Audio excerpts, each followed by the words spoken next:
Babake Nyerere alikuwa chifu, alikuwa na wake 22. Mama Nyerere alikuwa ni mke wa 5. Ndio tunaenda kwanza kwa makaburi ya wazazi wake pale. Ndio makaburi ya babake na mamake. Pita tu unafika mamake. Kazaliwa 1892. Babake kazaliwa 1860. Hapa ndipo alipozaliwa Nyerere. Hapa ndilikuwepo nyumba ya mamake. Ndio zamani hospitali hazikuwepo.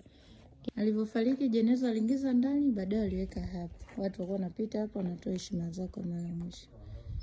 Baba mzee alikuwa na wake 22 wanakuja huko kwa zamu. Yeye alikuwa mfuati mtu.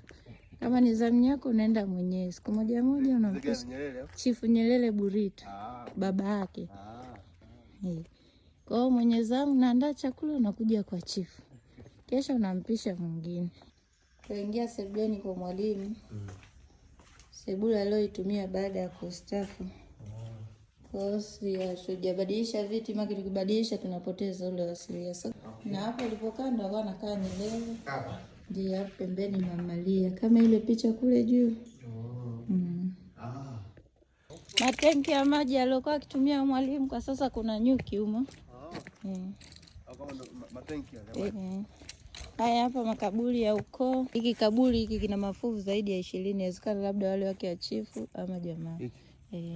Kipindi jeshi inaanza ujenzi walikuwa nakutana mafuvu, mablangeti waliyakusanya wote wakafikia kwa hicho kaburi.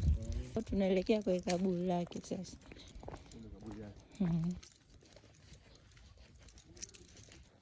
Hilo ndo kaburi la baba wa taifa Mwalimu Julius Kambarage Nyerere. Hapa ndo mahali alipozikwa, kazikwa kawaida kwa mtu asikudanganye kwa ukifika aweza kumuona, na baada ya maziko jengo lilikuwepo. Mandela ndo alitoa pesa jeshi ikajenga. Na pia